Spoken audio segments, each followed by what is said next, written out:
주의 진리 위에 십자가 금기 358장, 옛날 찬송가는 400장입니다.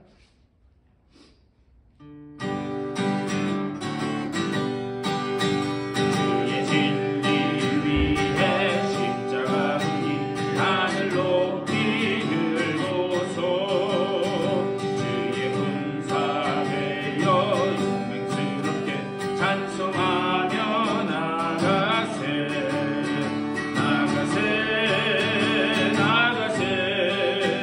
주 예수만을 위하여 목숨 가지고 바치고 싸움터로 나가세 원수들이 비록 강할지라도 주의 군기 붙잡고 주의 진리 위에 용기다하여 분발하여 싸우세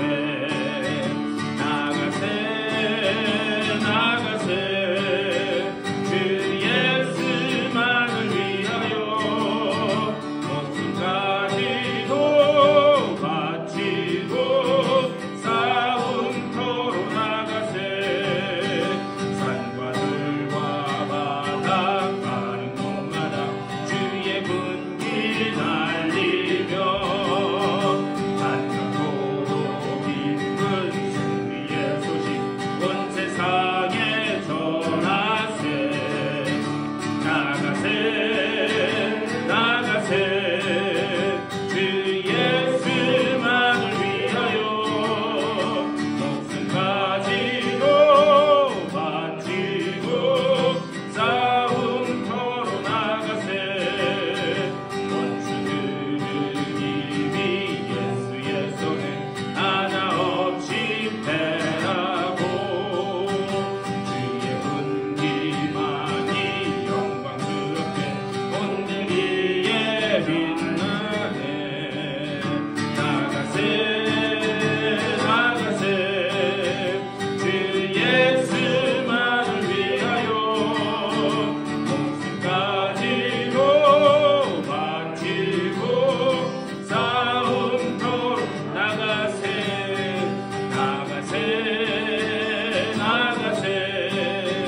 주 예수만을 위하여 목숨 가지고 바치고 싸움터로 나가세. 우리 그대로 받을 은혜를 사모하는 마음 가지고 다 같이 기도하며 나가겠습니다. 주님의 크신 사랑과 은혜를 감사드립니다. 아버지, 오늘 이 아침에도 주의 손으로 불러주시고 주님 앞에 예배하며 주님을 찬양하며 나가게 하시니 감사드립니다. 아버지, 우리가 말씀을 나누는 이 자리에 성령 임재하여 주시고 아버지, 정말 오직 주님의 그 은혜 안에서 주님의 뜻을 깨닫는 귀한 될 수 있도록 주여 붙잡아 주시고 주님 도와여 주시옵소서. 주님, 주님의 그 놀라운 은혜가 우리 가운데 있음을 아버지께 인정해 주시고 그렇게 새롭게 감사하고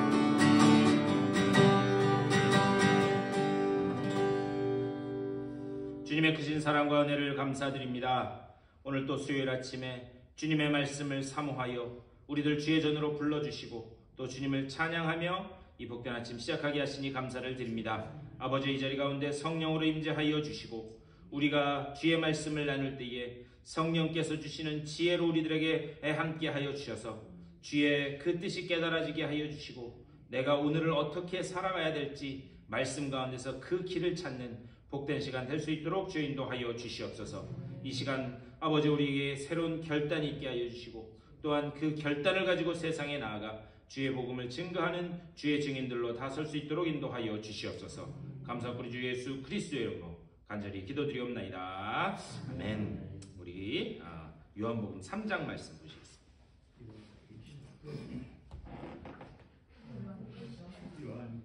제가 요한복음이라 그랬나요? 요한계시록입니다. 오늘 날씨가 이래서 꾸물꾸물해서 요한계시록입니다. 개떡같이 얘기해도 찰떡같이 알아들으시죠, 여러분? 요한계시록이에요. 요한계시록 3장 우리 1절 말씀부터 보겠습니다.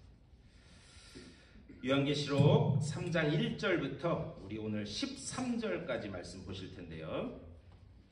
1절부터 13절까지 우리 한 절씩 교독하시겠습니다. 사대 교회의 사자에게 편지하라. 하나님의 7 영과 7 별을 가지신 이가 이르시되 내가 내 행위를 아노니 내가 살았다 하는 이름은 가졌으나 죽은 자로다.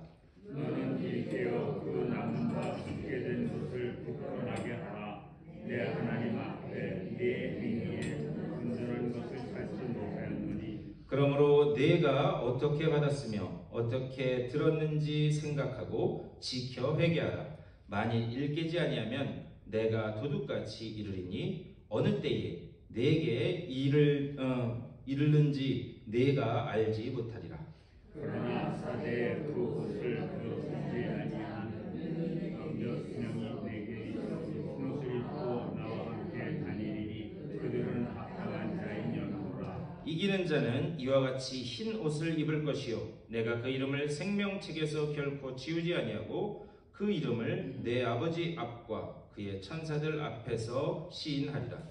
귀 있는 자는 성령이 누구를 알게 하시는 말씀을 들을지어다. 빌라델비아 교회의 사자에게 편지하라. 거룩하고 진실하사 다윗의 열쇠를 가지신 이 곧 열면 닫을 사람이 없고 닫으면 열 사람이 없는 그가 이르시되 볼지어다 내가 네 앞에 열린 문을 두었으되 눈이 닫을 사람이 없으리라. 내가 네 능력을 아노니 네가 강한 능력을 가지고서도 내 말을 지키며 내 이름을 배반하지 아니하였도다. 보라 사탄의 회당 곧 자칭 유대인이라 하나 그렇지 아니하고 거짓말하는 자들 중에서 며칠 내게 주어 그들로 와서 내 발 앞에 절하게 하고 내가 너를 사랑하는 줄을 알게 하리라. 네가 나의 인내의 말씀을 지켰은즉 내가 또한 너를 지켜 시온의 때를 멸하게 하리니 이는 장차 온 세상에 임하여 땅에 거하는 자들을 시험할 때라. 내가 속히 오리니 내가 가진 것을 굳게 잡아 아무도 내 면류관을 빼앗지 못하게 하라. 이기는 자는 내 하나님 성전의 기둥이 되게 하리니 그가 결코 다시 나가지 아니하리라. 내가 하나님의 이름과 하나님의 성 곧 하늘에 내 하나님께로부터 내려오는 새 예루살렘의 이름과 나의 새 이름을 그 위에 기록하리라. 13절 다 같이 읽겠습니다. 귀 있는 자는 성령이 교회들에게 하시는 말씀을 들을지어다. 아멘. 예, 오늘은 이제 계속해서 연결해서 오늘은 사대 교회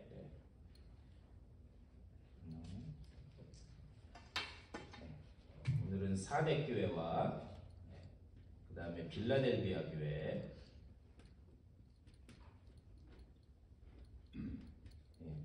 빌라델비아 교회 하시는 말씀을 나누도록 하겠습니다. 우리 지난 시간 좀 복습을 좀 했으면 좋겠는데요. 자, 처음에 어떤 교회였죠? 네? 아니, 순서대로. 네, 쓴 거 그냥 말씀하시면 돼요. 에베소 교회. 예. 에베소 교회. 에베소 교회의 문제가 뭐였죠? 네, 첫 사랑을 잃어버렸다. 뭐냐? 에베소 교회는 진리에 있어서는 아주 힘있게 외치는 교회였는데 진리만 외치다 보니까 그 사랑을 잃어버리게 된 거예요. 그러니까 교회에서 우리가 진리를 외치는 거 굉장히 중요합니다. 그런데 그 진리는 뭐가 근거된 진리여야 하는가? 사랑이 근거된 진리가 아니면 그것은 우리가 잘못 외치고 있다 말씀드렸어요. 자, 그 다음 교회. 예, 서문학교회. 서문학교회는 칭찬만 있었던 교회였습니다. 서문학교회는 뭐라고요? 내가 가난하지만 실상은 뭐다? 부유한 자다. 이 서문화라고 하는 그 지역에 그 엄청나게 이 부도 쌓여 있고 막 그런데 거기에서 복음 들고 살려고 하다 보니까 이게 일반적인 경제 생활이 안 되는 거예요. 그래서 이 서문학교에 있는 사람들은 다 가난하게 살 수밖에 없었습니다. 하지만 그 가운데서도 복음을 굳게 지키고 믿음을 굳게 지켜서 내가 실상은 부유한 자다라고 하는 그런 칭찬을 들었습니다. 책망이 없어요. 그 다음 무슨 교회였지? 지난주에 했던? 네, 버가목교회. 버가목교회. 이 버가목교회는 뭐라고요? 예? 버가목교회. 무슨 당 얘기했잖아요, 제가. 예? 니골라당. 예. 니골라당이 뭐랑 같은 거라고요? 구약 성경에? 발람. 네, 발람. 네. 이 니골라는 그리스어 헬라어고 히브리어는 발람. 이 발람 이야기를 하면서 제가 그 말씀 드렸어요. 이게 선지자인데 작은 돈을 받고 하나님의 백성인 이스라엘 백성을 저주하는 길에 가다가 나귀도 보는 하나님의 사자를 못 봤다는 거죠. 결국 이 버가모 교회 문제는 뭐냐? 여기에도 엄청난 그런 시련과 시험과 핍박이 왔는데 그건 이겼어요. 그 엄청난 것 앞에서는 이겼는데 결국 뭐에 여기에 실패했느냐? 작은 신리 앞에. 네. 그러니까 큰 거는 이기지만 작은 신리 앞에. 그래서 제가 그 말씀 드렸습니다. 우리도요 엄청나게 막 이 대단한 선교, 전도 이런 거에 있어서는 우리가 마음을 먹고 거기에 넘어지지 않아요. 주로 그리스도인들이 어디서 많이 무너진다고요? 제가 그래서 말씀드렸잖아요. 어디서 많이 무너진다고요? 주차장에서. 네, 주차장에서. 결국 아무것도 아닌 이 작은 일에 무너지는 게 우리의 모습이라는 거예요. 그러니까 지금 계속 이 말씀들을 하는 게 뭐냐?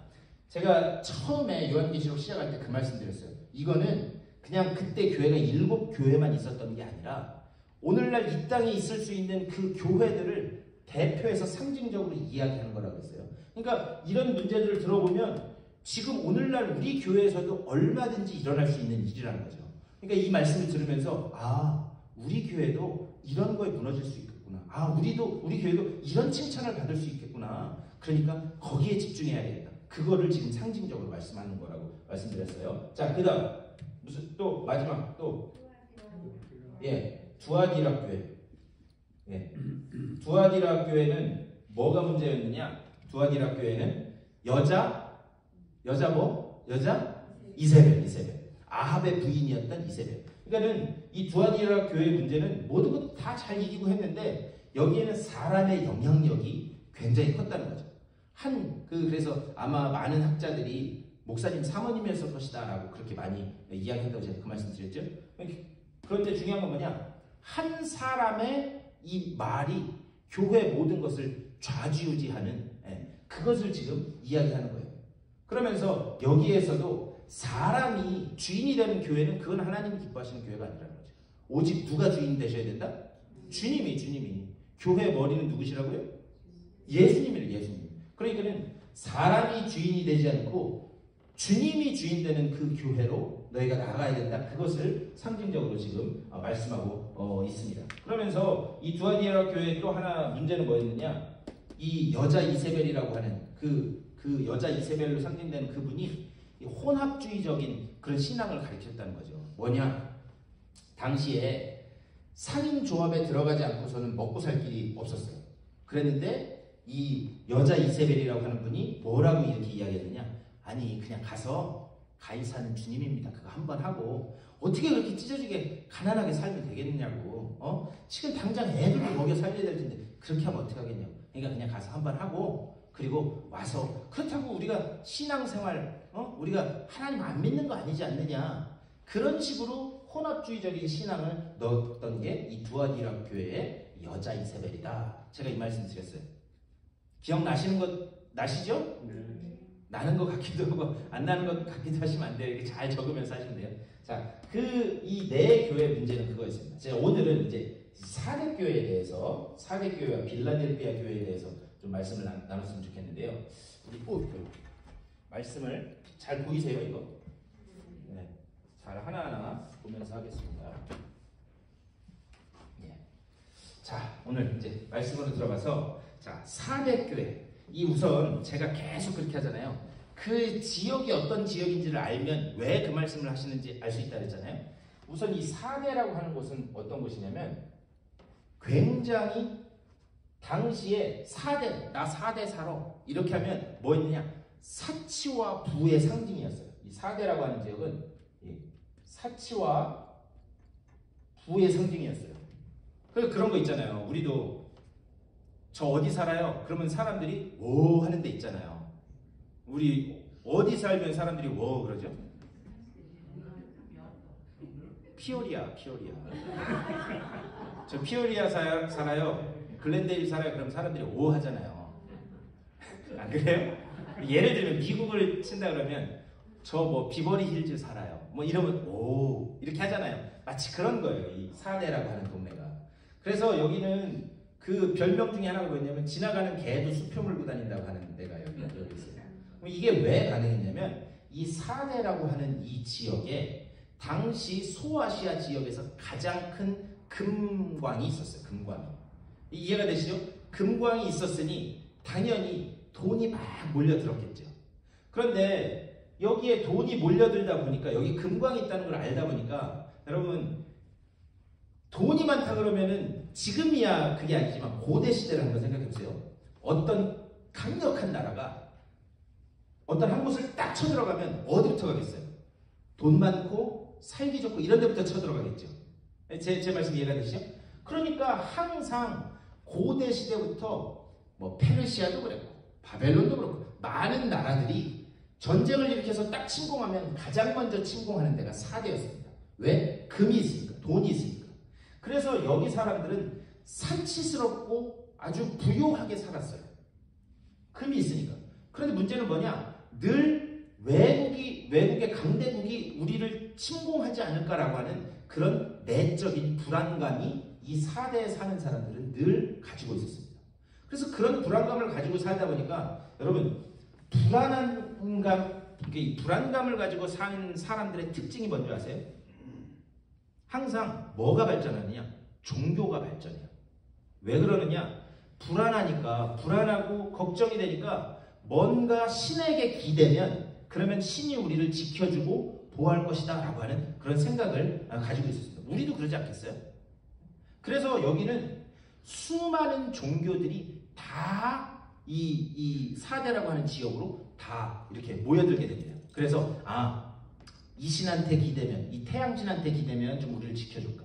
저 달신한테 기대면 우리를 좀 지켜줄까? 그래서 수많은 종교들이 다 모여드는 곳이 이곳 사대였어요. 그래서 이 사대에 사는 사람들은 좋은 데 사는구나. 사치스럽게 사는구나. 그것 플러스 종교에 대해서 굉장히 열정적이구나. 이런 느낌을 가지고 있었던 데가 이 사대라고 하는 거예요. 그런데 이곳에 어느 날 복음이 들어갑니다. 그래서 복음이 딱 들어가서 보니까 제가 그랬죠. 종교에 대한 열정적인 마음들이 있었다고. 그러니까는 복음이 딱 들어오니까 그것도 아주 열정적으로 받아들였어요. 그래서 복음을 열정적으로 이렇게 받아들이다 보니까 교회 내에 막 사람들의 숫자가 막 넘쳐나기 시작하는 거예요. 그래서 교회가 막 부흥하기 시작합니다. 그랬는데 유일하게 7교회 중에 이 4대 교회는 이 책망만 있는 교회예요. 책망만 교회.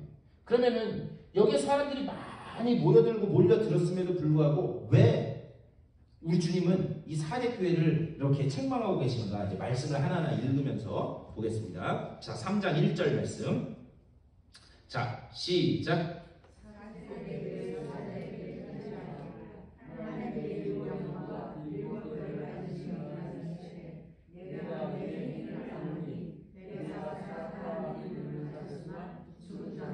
아멘. 내가 살았다 하는 이름은 있으나 실상은 죽은 자다 말씀하고 있습니다. 제가 아까 말씀드렸지만 이 사대라고 하는 지역은 이 종교 저 종교 다 받아들인다고 했잖아요. 그러다 보니까 복음이 왔는데 복음이 이 우상신하고 막 섞여버린 이상한 혼합 종교가 된 거예요. 예를 들면 그런 거예요. 부처님 아버지 교회에서 예를 들면 뭐 알라 주님 뭐 이런 식으로 십자가 걸어놓고 그런 식의 돼버린 데가 이 4대 교회였습니다. 그래서 받은 책망이 뭐냐? 네가 살았다 하는 이름은 있으나 실상은 죽은 자로다. 여러분 생각해보세요. 사람의 숫자는 계속 늘어났어요. 뭔가 일은 하는 것 같아요. 그런데 그 안에 내면을 들여다보니까 거기에 뭐라고요? 죽었다라고 하는 것은 뭐하고 연결되는 거죠? 살았다 죽었다는 뭐랑 연결되는 거예요? 생명. 그러니까는 네가 실상은 죽었다라는 말은 뭐냐면 그 속에 뭐가 없다? 네, 생명이 없다라는 것을 이야기하는 거예요.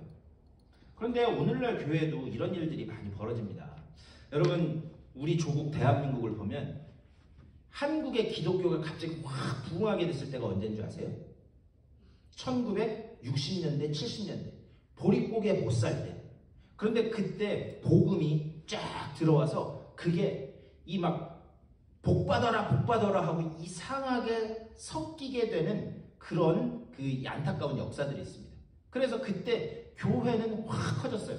그때 전해졌던 복음 중에 하나가, 물론 제가 복 받는 게 나쁘다는 이야기를 하는 게 아니에요. 복 받아야 돼요, 우리. 예? 왜 그러냐? 주의 영광을 위해서 쓰임 받아야 되기 때문에 여러분도 마찬가지지만 여러분 자녀들도 복 받으셔야 돼요. 믿으십니까? 예, 복 받아야 돼요. 그런데 그게 완전히 복만을 추구하는 이 무당한테 가서 비나 교회 와서 하나님 앞에 비나 이 별 차이가 없는 이상한 그런 그 이 폐단을 낳게 됩니다. 그게 60년대, 70년대 그리고 80년대까지 이어져서 그게 한국교회의 이 흑역사 중에 하나라고 많은 교회 역사학자들은 그렇게 이야기해요.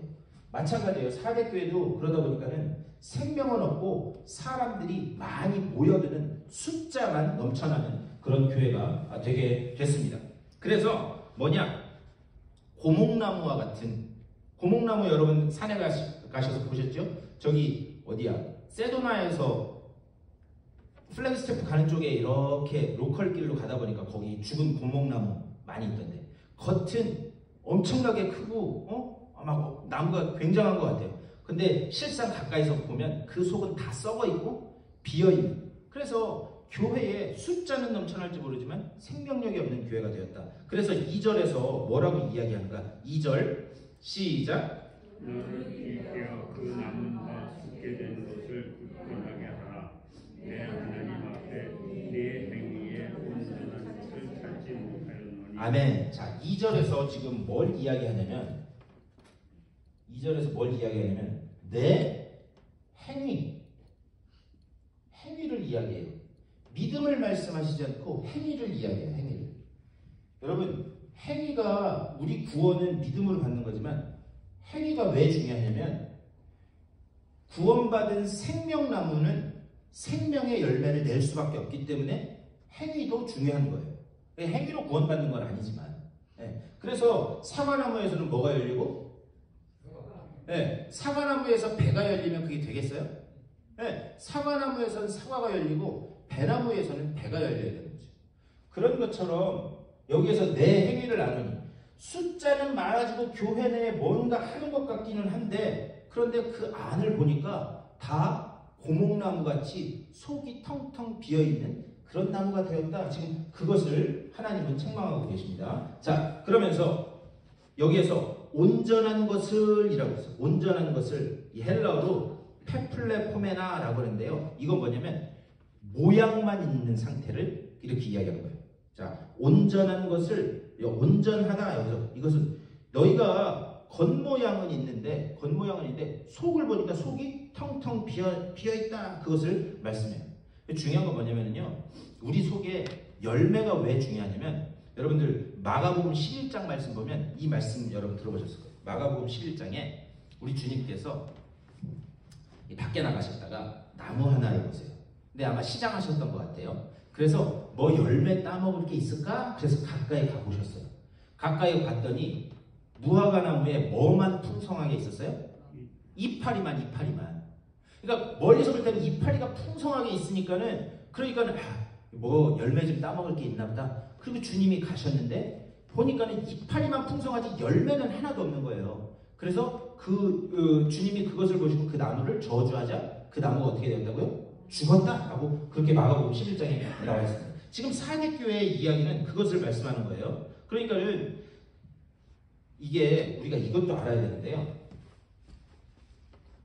사대교회의 그 하나님 하시는 책망의 말씀은 쉽게 얘기하면 그거예요. 교인은 많아요. 교인은. 오늘날도 이런 교회 많습니다. 교인은 많은데 이 교인이라고 하는 이 말의 표현은 뭐냐면 그냥 교회 다니는 사람, 교회 다니는 사람을 교인이라고 해요. 근데 여기에서 교인으로 교회를 다니다 보면 어느 순간에 믿음이 들어가겠죠? 주님이 주시는 그 믿음이 들어갈 거예요. 그래서 여기서 발전하게 되면 그 다음에는 우리 뭐라 그러냐? 신자라 그래요. 신자. 믿는 사람이에요. 주님이 계신 것도 알고 내가 구원받았다는 것도 믿고. 그런데 우리는 신자로서 끝나면 안 된다는 거죠.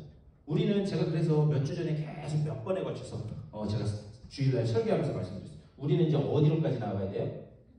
네, 성도. 성도는 뭐냐? 성도는 하나님이 당신의 목적을 위해서 거룩하게 따로 구별해 놓은 사람들이 성도라는 거예요. 그러니까 우리는 교인이 아니라 신자로 나아가서 거기서 성도로까지 발전해야 된다는 거예요. 근데 성도로만 끝나면 또 안 된다는 거예요. 성도로만 끝나면 안 되고, 제가 이것도 말씀드렸는데 뭘로 나가야 된다? 네, 제자. 이 제자를 다른 말로 증인이라고도 이야기합니다. 여러분, 증인, 어떤 재판 사건에 증인이 될 수 있는 조건이 뭐예요? 어떤 사건이 났어요. 그런데 와서 증인 좀 서달래요. 증인 좀 서달라고 그러면 어떤 사람이 증인이 될 수 있죠? 네, 그 사건을 어떻게 한 사람? 목격한 사람. 그 사건을 목격하고 본 사람만 제 증인이 될 수 있는 거예요. 그건 뭐냐? 우리가 주님의 그 부활의 사건과 부활하신 주님을 인격적으로 만난 이 체험이 있는, 그래서 제자는 뭐냐? 제자는 너희는 가서 모든 백성을 뭐로 삼아? 제자로 삼아. 그러니까 네가 제자 됐으면 너만 제자 되고 끝나면 안 되고, 우리가 이제 나아가서 제자를 삼는 일에까지 사용하시려고 우리를 따로 구별해서 성도로, 그리고 거기에서 또 우리를 훈련시켜서 제자로 만들어 가시는 거예요. 그래서 그것을 증언할 수 있도록. 그런데 지금 이 사대교회는 그런 일들이 지금 이루어지지 않았다는 거예요. 자, 서머나교회하고 사대교회의 본질적인 차이가 뭐였느냐? 서머나교회는 삶은 아주 팍팍하고 고통과 고난 가운데 있었지만 그 속에는 생명력이 있었다. 생명력이. 그런데 이 사대교회는 사람은 많을지 모르지만 그 속에 생명력이 없었다라고 하는 것을 또 주님께서 이렇게 말씀하신 겁니다. 그러면서 3절에서 이렇게 말씀해요. 3절 다 같이 읽겠습니다. 시작. 그러므로 내가 어떻게 받았으며 어떻게 들었는지 생각하고 지켜 회개하라. 만일 지키지 아니하면 내가 도둑같이 이르리니 어느 때에 내게 이르는지 내가 알지 못하리라. 예, 아멘. 자, 여기 보면 내가 어떻게 받았으며 어떻게 들었는지 생각하고라. 생각하고. 그런데 여기서 이 생각한다라는 말이, 여기서 생각한다라고 하는 말의 그 원래 뜻은 뭐냐면 기억하라라는 말이에요. 기억하라. 내가 어떻게 복음을 받아들였고 어떻게 들었는지 기억해라. 그러면서 기억하면서 뭐냐? 회개하라라고 했어요. 회개하는데 만일 너희가 그것을 기억하고 회개하지 않으면 내가 도둑같이 이르리니 어느 때에 내게 이르는지 내가 알지 못하리라. 이렇게 말씀하고 있어요. 자, 그렇다면 지금 이제 제가 이 사대교회 문제에 대해서 쭉 말씀드렸어요. 여러분 생각에는 이 사대교회가 존재하는 게 낫겠어요? 아예 그냥 문 닫는 게 낫겠어요? 네, 아유, 그래도 우리 교회는 은혜가 있어. 네. 그런데 사실 우리가 그냥 얼핏 생각하면 이런 교회면 그냥 주님이 문 닫으라고 하는 게 낫지 않을까, 그렇게 생각할 수 있습니다.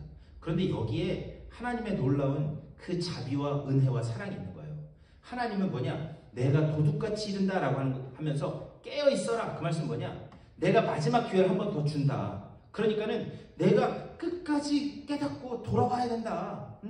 지금 그 상태로 있으면 안 된다. 그것을 애끓는 심정으로 하나님은 지금 사도 요한을 통해서 말씀하는 거예요. 우리 생각에는 그냥 문 닫아버리면 그만이지 이렇게 생각할 수 있지만, 여기에서도 하나님이 교회를 가지고 향해서, 우리를 향해서 가지고 있는 마음은 무엇인가? 끝까지 한 사람이라도 더 깨닫고 회개하고 돌아오기를 바라는 이 주님의 심정이 담겨 있는 거예요. 그래서 거기에서 내가 도둑같이 이르니 어느 때에 내게 이르는지 내가 알지 못하리라. 지금 그것을 말씀하고 있습니다.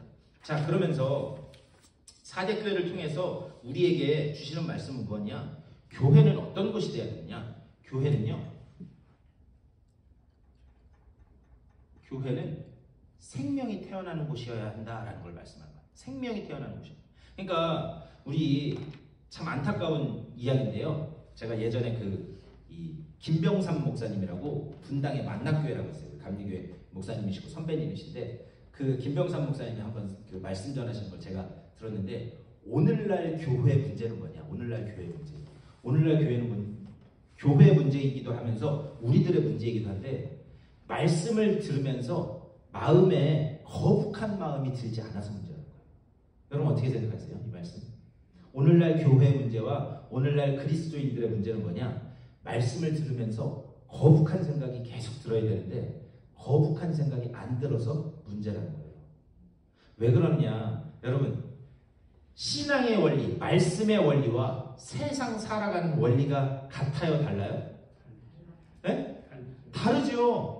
그런데 나는 지금 이렇게 살고 있는데 우리가 믿고 따르는 하나님의 말씀은 이렇게 살으라고 계속 얘기해요. 그런데 나는 지금 다리를 어디에 딛고 있어요? 여기에 딛고 있어요. 근데 하나님의 말씀은 계속 이렇게 얘기해요. 그러면 거북한 마음이 들겠어요? 안 들겠어요? 드는 게 당연한 거죠. 드는 게 당연한 거죠. 제가 그 말씀을 들으면서 그렇지. 이건 사실 말씀을 전하는 목회자들에게 하시는 말씀인 것 같아요. 그러니까요. 우리가 말씀을 들으면서 거북한 생각이 들어야 됩니다. 왜 그런가? 거북한 생각이 들어야 그 길을 버리고 다시 원래 자리의 길로 가기 때문이에요. 그러니까 우리가 이런 생명, 교회 내에서 우리 교회도 마찬가지예요. 우리 교회도 지금 이제 세상적인 이야기로 바닥을 쳤다가 이제 우리도 올라가는 중이에요. 그런데 우리의 이제 내일부터 전도도 나가고 할 텐데 우리의 전도의 목표가요. 이 빈자리를 채우는 게 되면 안 됩니다. 네. 그것도 중요하지만 그것 이전에 참 하나님의 복음의 씨앗이 그 사람들에게 들어가서 그래서 그 사람들이 참 성도로 참 증인으로 돌아오는 것에 목적을 가지고 우리가 전도하러 나가야 됩니다.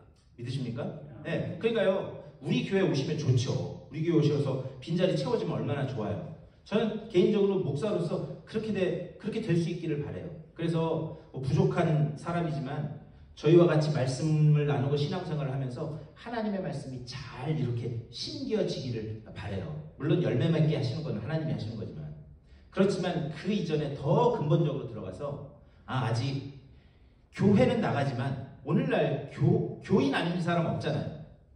여러분 그렇지 않으세요? 여러분 주변 한번 보세요. 교인 아닌 사람 있는가? 교회 예전에 한 번이라도 다 나가봤어요.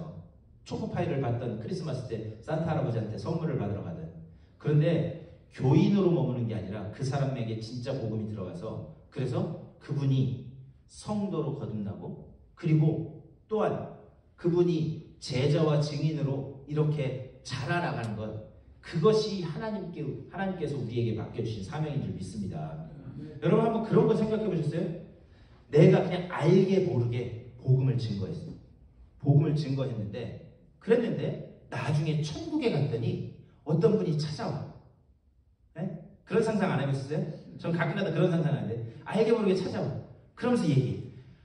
감사해요 권사님. 감사해요 집사님. 그때 제가 그냥 교회 왔다 갔다 소위 말하는 교회 댕기는 사람이었는데 그랬는데 그때 저 아시아나마트 앞에서 저한테 이거 주면서 뭐 전도 주셨잖아요. 그것 때문에 제가 이렇게 주님 앞에 왔어요. 그런 상상 안 해보세요? 여러분 그러면 얼마나 그때 주님 앞에서 여러분들 이 뿌듯하고 참 감사한 마음이 들겠습니까? 네.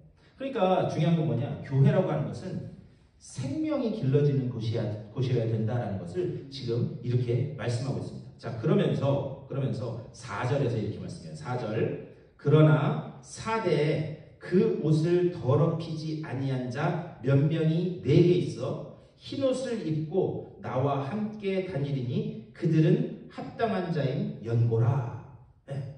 그러니까 생명력이 없이 숫자가 이렇게 늘어나긴 했지만 그렇지만 이게 껍데기만 남은 줄 알았더니 그 안에 보니까 그래도 생명력이 있는 사람들이 몇 사람이 있었다는 거예요. 그러면서 거기서 뭐라고 그러느냐? 흰 옷 입은 그럼 이 흰 옷이라는 게 뭐냐? 흰 옷이라고 하는 게 이 흰 옷이라고 하는 것은 우리 여러분 앞으로 몇 장만 더 넘기시면 7장 요한계시록 7장 나오세요. 앞으로 몇 장 더 넘겨보세요.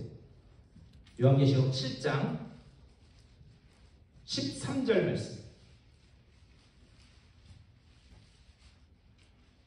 자 요한계시록 앞으로 2장만 넘기시면 7장이죠. 7장 13절 말씀. 장로 중 하나가 응답하여 나에게 이르되 이 흰옷 입은 자들이 누구며 또 어디서 왔느냐. 14절 다같이 시작. 내가 말하기를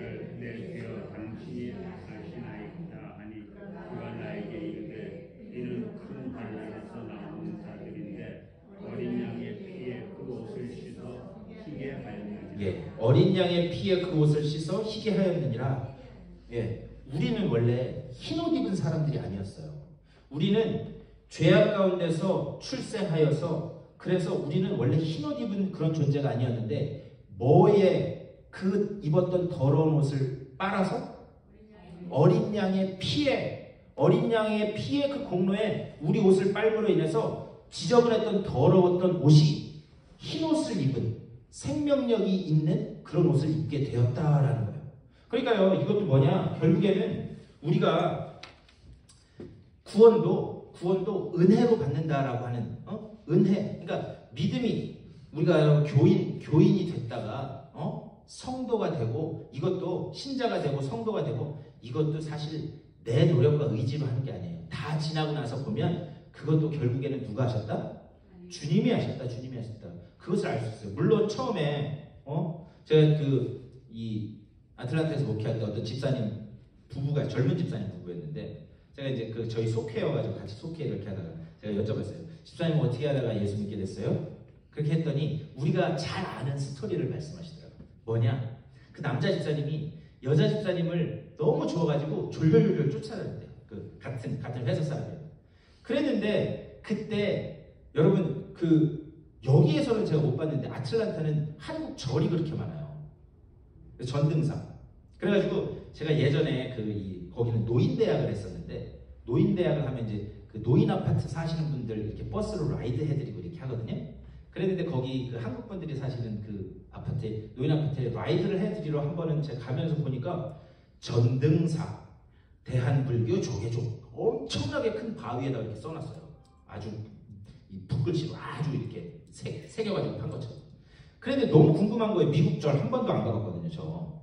그래서 거기 교회 버스를 가지고 이제 거기다 내려드리고 크게 아틀란타 한인교회 이렇게 써 있거든요. 십자가 쫙 있고 그 버스를 끌고 어른들을 내려드리고 거기 주차장을 들어갔어요, 제가. 네. 그랬는데 제가 지금 생각해 보면 중들이 목사보다 나은 것 같아요. 저희 같으면 정신 나갔나 왜 들어왔나 이렇게 할 텐데 거기 이 주진지 뭔지는 모르겠어요. 마당을 쓸고 있었거든요. 마당을 쓸고 있는데 이렇게 제가 차를 끌고 들어오니까 이렇게 쳐다보더라고요. 그래서 제가 차에서 내렸어요. 그래서 제가 여차가 저 차에 가지고 이 차가 그 차 거기 부목사인데 근데 지나가다가 너무 궁금해서 와봤다고 그랬더니 저를 그러시냐고. 그러면 그분 저 같으면 그냥 그러시냐고 하고 말 텐데 그분이 그러면 오시라고 제가 여기 저를 소개시켜 드리겠다고. 그래갖고 제가 그 중 따라서 저를 그 법당부터 시작해서 쫙 이렇게 한번 투어를 했다니까요. 그 투어를 하고 났더니 여기 좋은 차 있는데 차나 한잔 하시자고. 그래갖고 제가 이래봬도 절까지 가서 중한테 차까지 얻어먹고 온 사람이 아틀란타 있을 때. 네. 근데 거기는 그런 절들이 많은데 이 얘기를 다시 돌아가서 그 젊은 남자 집사님이 처음에 다른 데에서 왔다가 미국에 와가지고 절에 다니셨대요. 절에 다니셨는데 직장에서 만난 그 여자 집사님이 너무 좋아서 졸졸졸졸 쫓아다니다가 어떻게 하면은 내가 이 여자의 마음을 얻을 것인가.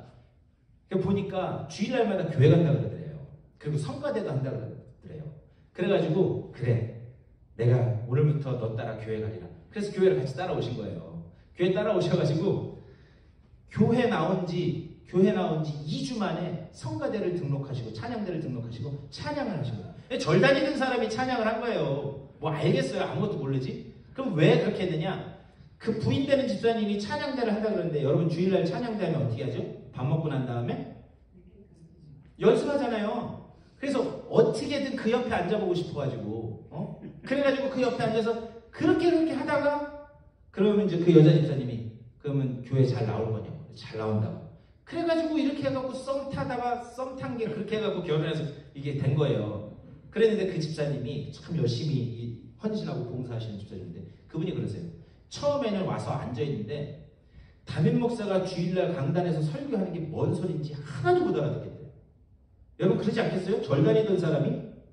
그러다가 그게 하루가 지나고 2주일이 지나고 한 달이 지나고 하는데 어느 순간에서부터가 저 얘기가 그 얘기였구나. 그게 알게 되더라는 거예요. 그러면서 하다가 조금씩 젖어들게 되고 그리고 찬양대도 하면서 아 교회라는 게 이런 것이구나 그걸 알게 되고 그러다가 자기는 지금 집사직분을 받고 자기가 신앙생활을 이제 부족하지만 조금 하게 되더라고 그 말씀을 하더라고요. 그러니까 처음에 시작은 어떻게 되든지 상관없습니다. 상관없지만 우리가 믿음은 뭐에서 난다고요? 들으면서. 예. 그러니까 뭔 소린지 몰라도 계속 듣다 보면 제가요 여러분 제가 늘 새로운 얘기만 하던가요? 제가 뭔 얘기 하는지 아시죠? 제가 늘 새롭게 여러분 이 세상 어디서 한 번도 못 들어본 얘기만 제가 하던가요? 아니에요. 지지난주에 했던 얘기 이번 주에 또 하고요. 한 달 전에 했던 얘기 이번에도 또 해요. 왜? 말씀은 다 하나니까 말씀 다 통하니까. 그러니까 계속 자리를 지키고 말씀을 듣다 보면 그 말씀이 여러분들 그 심령 가운데 말씀이 심겨지고요. 그리고 그 말씀이 심겨진 말씀을 하나님이 싹 트고 열매 맺게 하실 줄 믿습니다. 결국 거기에서 생명이 나는 거예요. 그러니까 이 사대교회 이 상황을 보면서 우리가 깨달아야 되는 건 뭐냐? 나 자신부터가 그 생명 있는 신앙에 지금 생명으로 나아가고 있는가? 내가 아직 생명 있는 그런 이 열매 맺는 그런 신앙으로 못 나아갈지라도 과연 열매 맺는 신앙의 그 방향으로 나아가고 있는가? 우리가 그것을 늘 생각하면서 그 방향으로 나아가야 될 줄 믿습니다. 네, 사대교회에 대해서는 지금 그것을 말씀하고 있는 거예요. 자, 그렇게 한 다음에 여기 사대교회에 대해서 뭐 궁금하신 거 있으세요? 네, 없으시죠? 자, 그럼 이제 빌라델비아 교회에 대해서 하시는 말씀은 뭔가? 자, 7교회 중에 오직 서머나 교회하고 이 빌라델비아 교회만 책망이 없어요. 네. 자, 빌라델비아 교회 하시는 말씀이 무엇인가? 자, 다시 3장으로 들어와서 한번 보시기 바랍니다. 자, 7절. 우리 7절 다 같이 읽겠습니다. 시작. 거룩하고 진실하사 다윗의 열쇠를 가지신 이 곧 열면 닫을 사람이 없고 닫으면 열 사람이 없는 그가 이르시되 우리 8절 다 같이 읽습니다. 시작. 볼지어다 내가 네 앞에 열린 문을 두었으되 능히 닫을 사람이 없으리라. 내가 네 행위를 아노니 네가 작은 능력을 가지고서도 내 말을 지키며 내 입을 배반하지 아니하였도다. 예, 아멘. 자, 이제 이 빌라델비아라고 하는 이 도시를 우선 알아야 왜 이 말씀을 하셨는지 우리가 조금 더 잘 알 수 있습니다. 이 빌라델비아는 사실 두 가지 단어가 합쳐져서 된 그런 단어거든요. 이 빌라라는 말이 필로스라고 하는 말이에요. 그 필로스는 사랑이라고 하는 말입니다. 사랑. 네. 이 델비아 이렇게 되어 있는데 여기는 아델포스 이건 형제라고 하는 그런 말이에요. 그래서 이거는 형제 사랑이라고 하는 그런 말이에요. 그럼 이게 왜 형제 사랑이라고 하는 이 도시가 세워지게 됐냐면 이 두 형제가 있었어요. 유메네스 2세라고 하는 그런 형하고 빌라델부스라고 하는 동생이 있었습니다. 근데 그 둘 사이가 굉장히 좋았대요. 이 로마의 권력층이었는데 그 둘 사이가 굉장히 좋아서 그 둘이서 이 도시를 세우게 됩니다. 그래서 두 형제가 도시를 딱 건설한 다음에 형제사랑 빌라델비아 이렇게 이름을 붙였습니다. 그런데 여기는요 어디였냐면 제가 대충 그 지도를 이렇게 그려드리면 여기가 유럽에 있는 그 터키 지역이고요. 여기가 보스포러스 해협이고 이쪽이 흑해고 이렇게 하면 지금 오늘날 보면 이렇게 두 개 다리가 연결돼 있어요. 여기가 이스탄불인데 아시아 쪽 이스탄불이 있고 유럽 쪽 이스탄불이 있어요.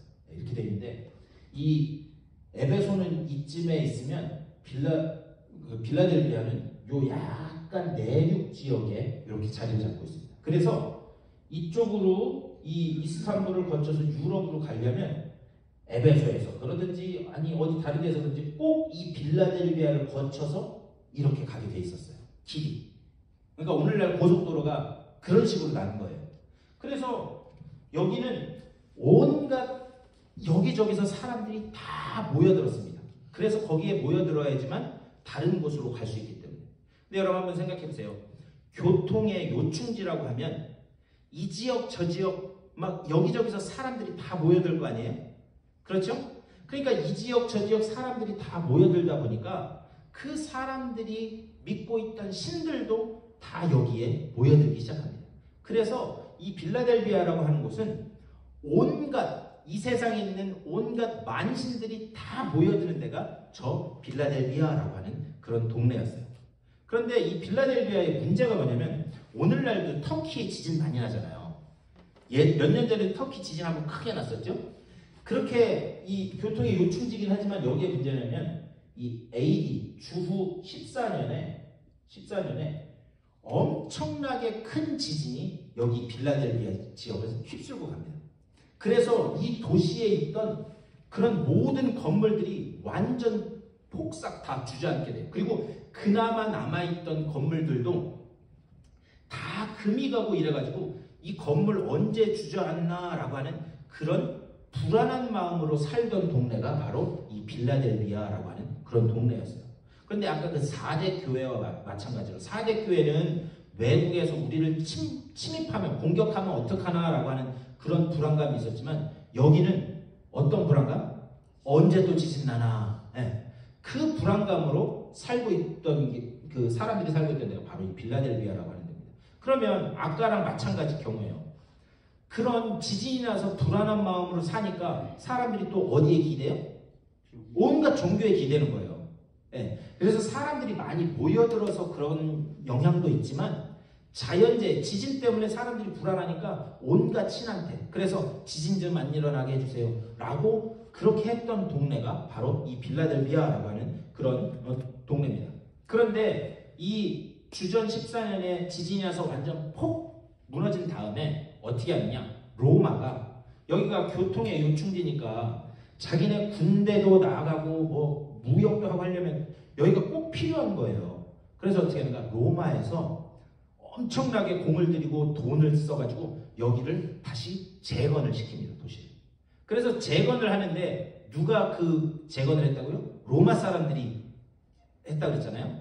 그러니까는 가장 로마랑 비슷하게 재건을 해놔요.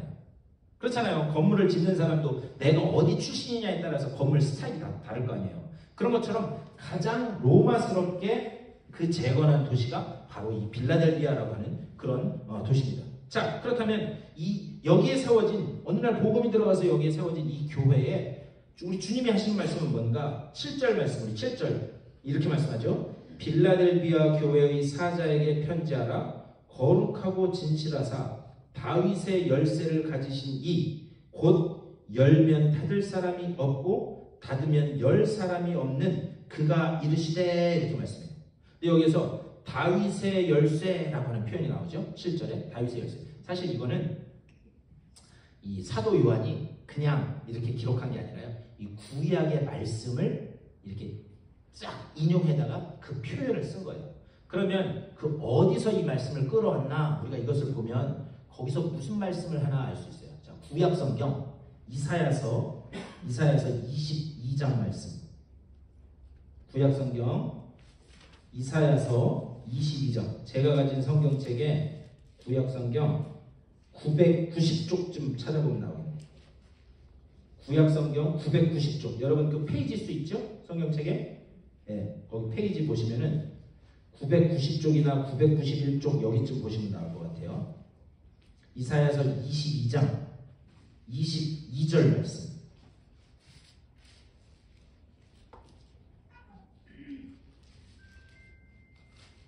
천천히 찾으세요. 천천히. 이사야서 22장 22절. 제가 가진 성경책은 992쪽이에요. 992쪽.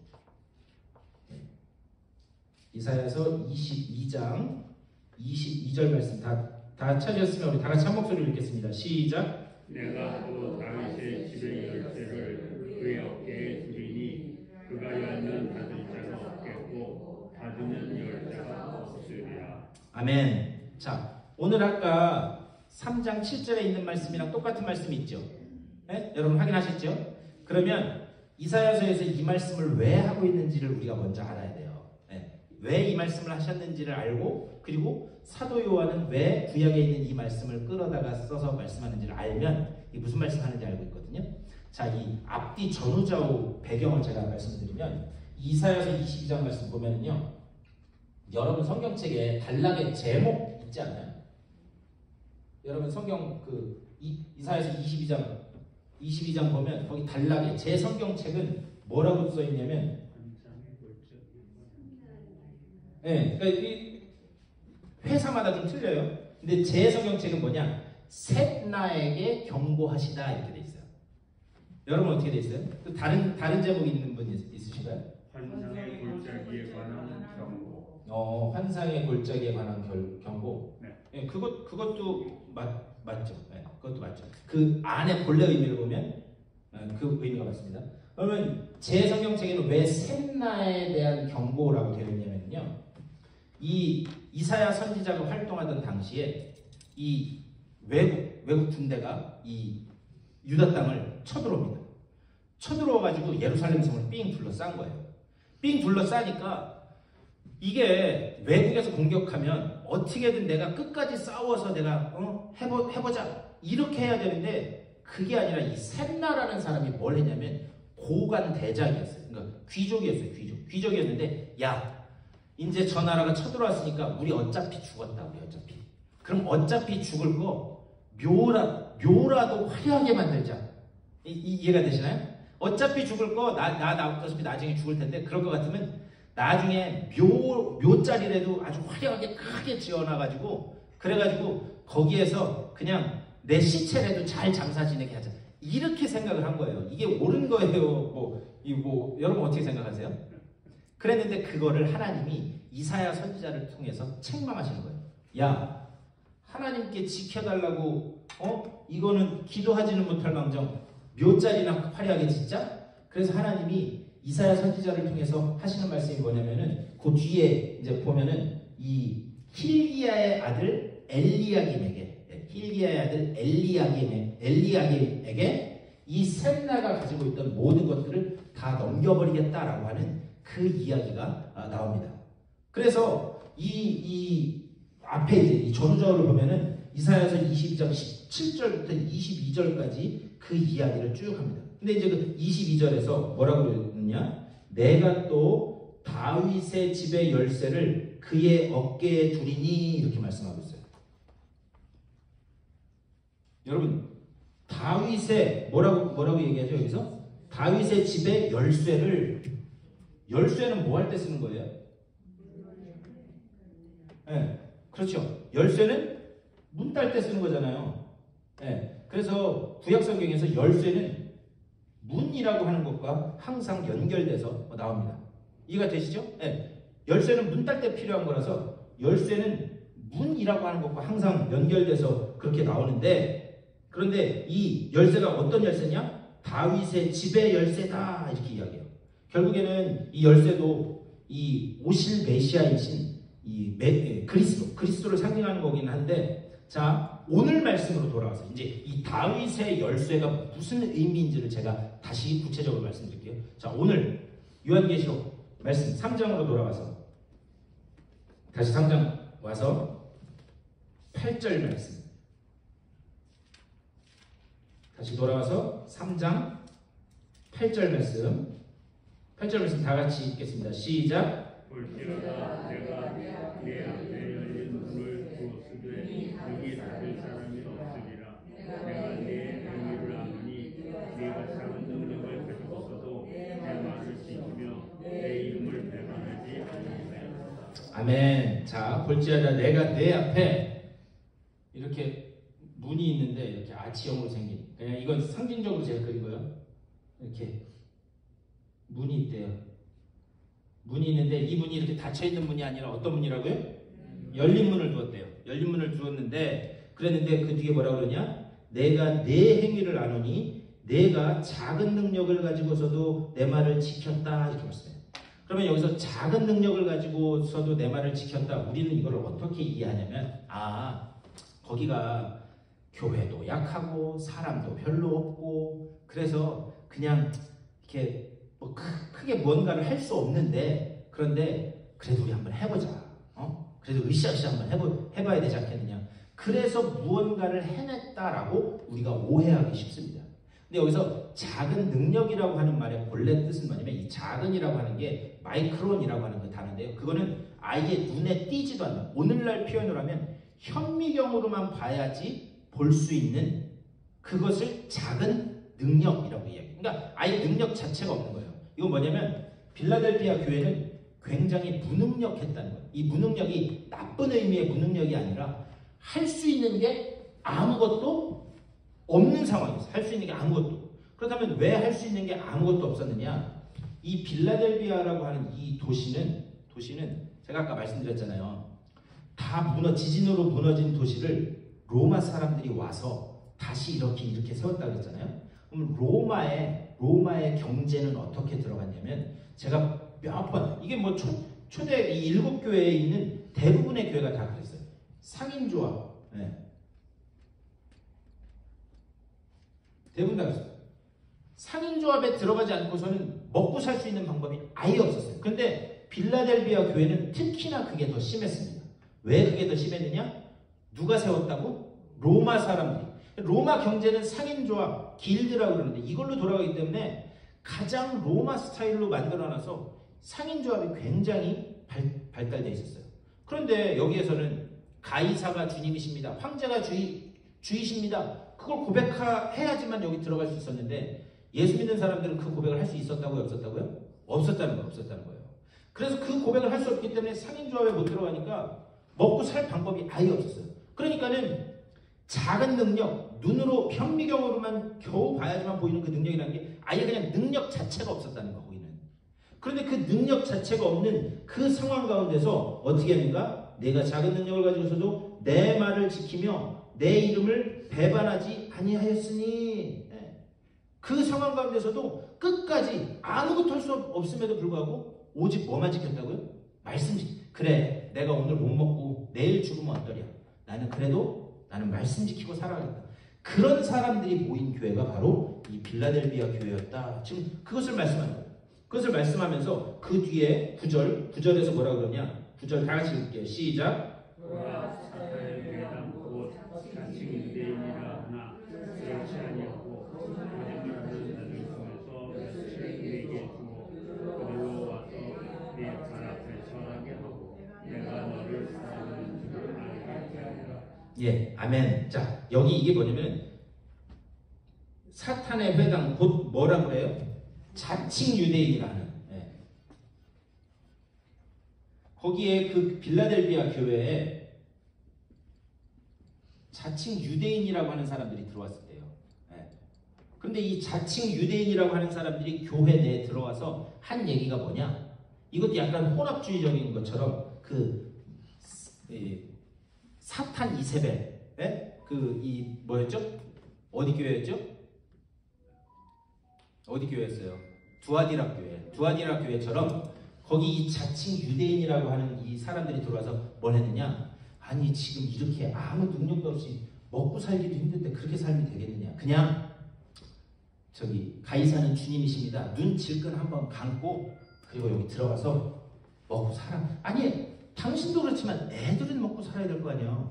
네? 그러니까 오늘날 표현으로 하면 이렇게 했다는 거예요. 아니 그래 당신은 믿음 지키니까 그렇다고 쳐. 그래 애들은 먹고 살게 해줘야 될 거 아니야. 이런 식으로 그렇게 회유하는 자칭 유대인이라고 하는 사람들이 그 교회 안에 들어와서 사람들을 흔들어 놓기 시작한 거예요. 그래서 그때 이렇게 흔드는데도 불구하고 뭐냐? 나의 말씀을 지켰다. 여기서 지켰다라고 하는 말은 뭐냐면은 그 신앙 고백에서 떨어지지 않았다라고 하는 그 의미입니다. 신앙 고백에서 떨어지지 않았다. 그래서 내 발 앞에 절하게 하고 내가 너를 사랑하는 줄을 알게 하리라. 그러면서 10절에서 이렇게 말씀해요. 10절 시작.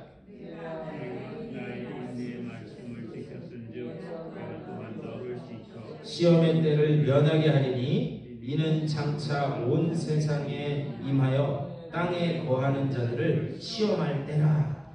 자, 그러면서 여기 보면 아까 너희 앞에 무엇을 두었다고요? 열린 문을 두었다. 그렇게 말씀하고 있어요. 그러면서 이 열린 문은 지금 누가 가지고 있느냐? 다윗의 열쇠를 어깨에 매신. 그래서 한번 열면 어떻게 할 사람이 없고 닫을 자가 없고 한번 닫으면 열 자가 없는 그분이 열쇠를 가지고 계신데 그분이 연 문, 이 세상 누구도 닫을 수 없는 그 문을 너희 앞에 두었다라고 말씀하고 있어요. 그렇다면 도대체 이 열린 문이라고 하는 건 뭔가? 이 요한복음 말씀을 보셨으면 좋겠는데요. 요한복음 10장 7절 말씀. 요한복음 10장 7절 말씀 한번 찾아주세요. 요한복음은 신약성경 163쪽쯤 있겠네요.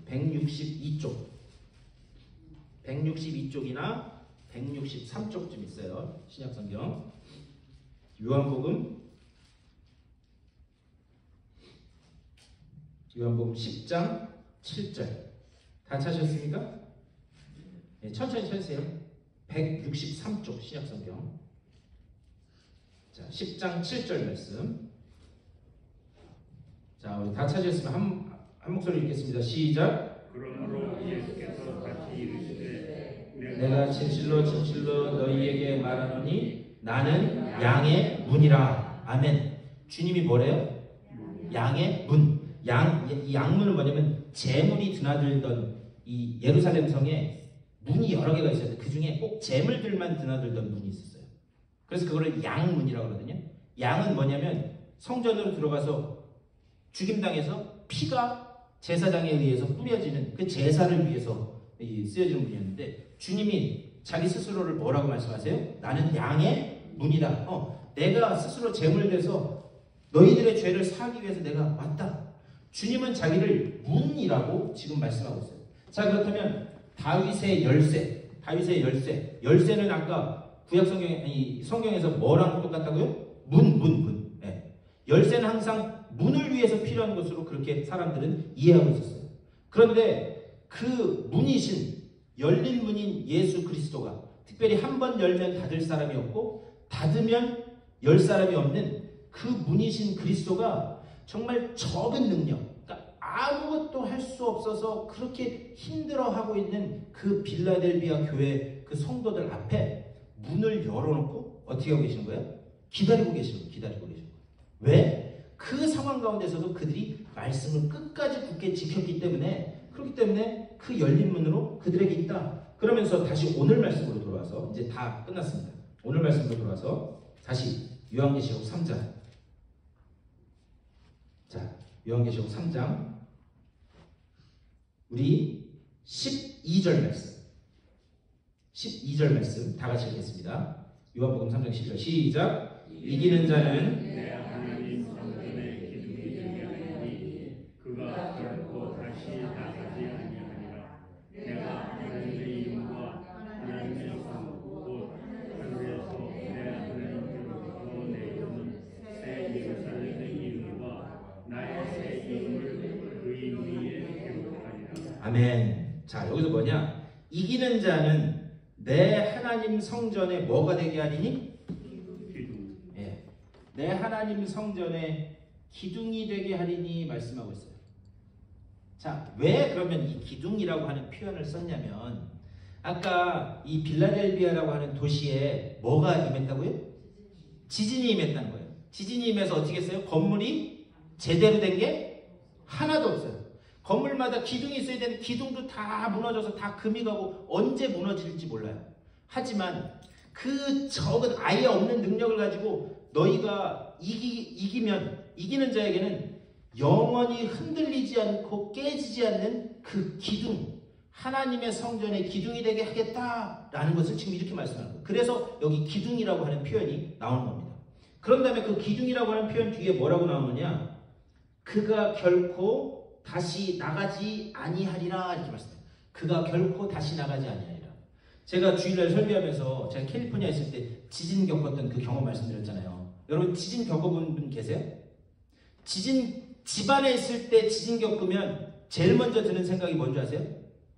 집 밖으로 나가야 되겠다. 왜 그러냐면 이거 하다가 무너지면 깔리면 안 되잖아요. 그러니까는 지진 나면 제일 먼저 드는 생각이 집 밖으로 나가야 되겠다.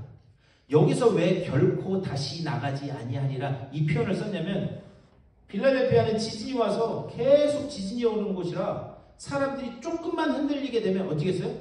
밖에 뛰어나갔어요. 그랬다가 좀 괜찮아졌나 보다.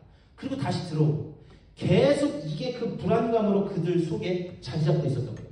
그런데 그 적은 능력 가지고 너희가 이겨내면 내가 기둥도 되게 하지만 다시는 밖에 나갔다 들어왔다 하는 그런 그 불안한 마음까지도 내가 어떻게 하겠다? 싹 사라지게 해주겠다. 지금 그 약속을 빌라델비아 교회 성도들에게 지금 하고 있는 겁니다. 그런데 중요한 건 뭐냐? 우리가 신앙생활 하면서요, 그런 생각할 수 있어요. 아니, 기왕에 이렇게 하나님의 그 백성들을, 자녀들을 지키고 보호해 주신다고 하셨는데, 그럴 것 같으면 아예 이런 흔들리는 기둥, 지진, 외부의 박해 이런 거 없게 해주시면 얼마나 좋을까? 그냥 아예 그런 거 아예 없이 그냥 신앙생활하고 살게 하면, 그러면 이렇게 흔들릴 필요도 없고 시험 들 일도 없고. 그런 생각 안 해보셨어요? 저만 하는 건가? 네, 목사님 제가 믿음이 없어서 그런 거예요. 아니 그냥 그런 거 아예 없이 없이 해주시면 그럼 얼마나 좋을까? 그런데 왜 그런 거는 주시고 나서 왜 그때마다 참고 이겨라, 인내해라, 그 말씀을 왜 하시는 건가? 이거는 왜 그러냐면요, 흔들릴 때에, 이 지지면서 흔들린다 그랬잖아요. 흔들릴 때에 무너지지 않는 집, 그게 진짜 참 기둥이고 참 집인지 아닌지를 흔들어 봐야 한다는 거예요. 그러니까는 하나님이 이걸 왜 이 흔들리는 상황 속에서 우리를 이렇게 두시는가? 그때 지금은 힘들고 괴롭고 어렵지만 흔들리는 그 속에서 무엇이 진짜고 무엇이 가짜인지, 그때 끝까지 믿음을 붙드는 진짜가 되느냐 가짜가 되느냐, 그게 판명되기 때문에, 그렇기 때문에 하나님이 그 상황 가운데서 우리를 밀어넣는다라는 것을 오늘 또 이게 비유적으로 설명을 한 겁니다. 뭐냐? 결국에는 버티고 살아남는 자가 진짜이면서 동시에 그 사람이 강한 사람이다. 그렇잖아요. 지진 나서 다 흔들려서 다 무너졌어요. 그런데 흔들리지 않고 딱 기둥이 아주 튼튼하게 서 있어요. 그럼 그게 진짜 기둥이에요? 가짜 기둥이에요? 그게 진짜 기둥이죠. 지금 그것을 이렇게 비유적으로 말씀하는 겁니다. 그래서 중요한 것은 무엇인가?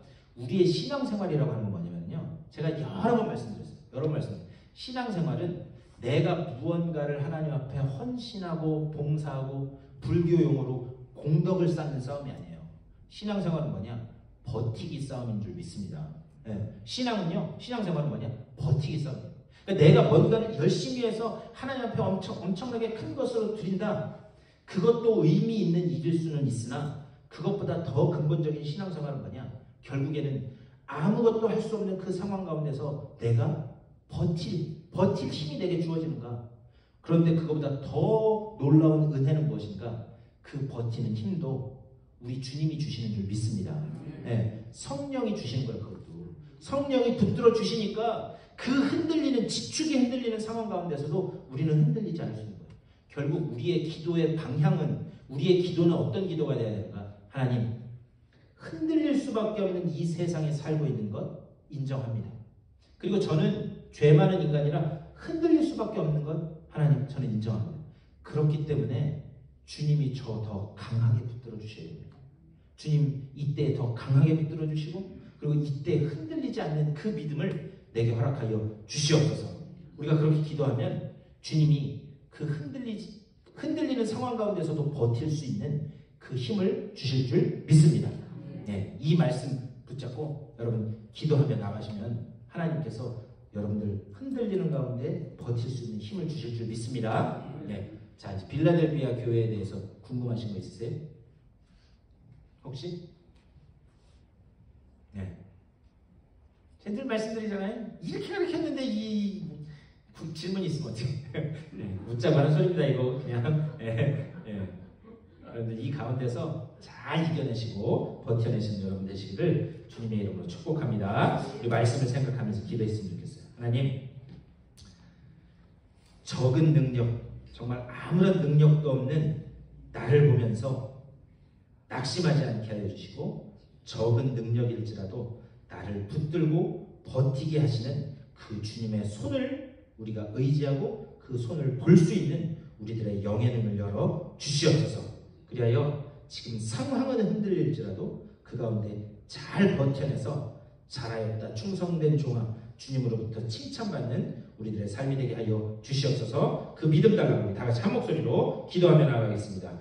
우리 주님의 크신 사랑과 은혜를 감사드립니다. 아버지 주님께서 우리들에게 믿음 주셔서 아버지 정말 흔들리는 그 상황 가운데서도 잘 버티게 하실 줄 믿습니다. 아버지 이때 우리가 기도하면 하나님 능력의 손으로 우리를 붙들어 주시고 아버지 정말 그 가운데 주님의 그 능력의 손으로 온전히 이겨내는 아버지 정말 우리들 되게 하여 주시옵소서. 그 은혜가 우리 가운데 임함을 우리들 늘 맛보면서 아버지 정말 주님 앞에 무릎 꿇게 하여 주시고 넘어질지라도 십자가 앞으로 넘어져 아버지 정말 주님께서 열린 문 대신 우리 주님께서 아버지 정말 우리를 일으켜 세워주시고 우리를 다시 일어설 수 있도록 용기 주시고 힘 주심을 맛보는 주님의 귀한 백성들 될 수 있도록 복 내려 주시옵소서. 주님 감사합니다. 오늘 이 아침에도 주님의 말씀을 잘 나누고 또 그 주님의 말씀 가운데서 주님의 뜻이 무엇인지 또 깨닫게 하시니 감사를 드립니다. 흔들리는 상황 가운데서도 주님 앞에 기도하고 흔들리지 않는 그리고 떠내려가지 않는 흔들릴지라도 잘 버틸 수 있는 그 믿음 주심을 믿고 우리들 담대히 걸어나가게 하여 주시옵소서. 주의 손을 의지하게 하여 주시고 거기에서 한 걸음 한 걸음 뗄 때마다 세심하게 돌보시는 주님의 그 놀라운 은혜의 손길을 맛보게 하여 주시옵소서. 오늘도 이 믿음을 가지고 세상을 향해 걸어나가는 주님의 사랑하는 백성들의 삶 가운데 우리 구주 예수 그리스도의 크고 놀라우신 은혜와 하나님 아버지의 극진하신 사랑하심과 성령의 감화 감동하시고 교통하시는 역사가 저들의 발걸음 가운데 가정과 자녀들 가운데 되어지는 모든 일들 가운데 이제부터 영원토록 함께 하시기를 간절히 축원하옵나이다. 아멘. 감사합니다.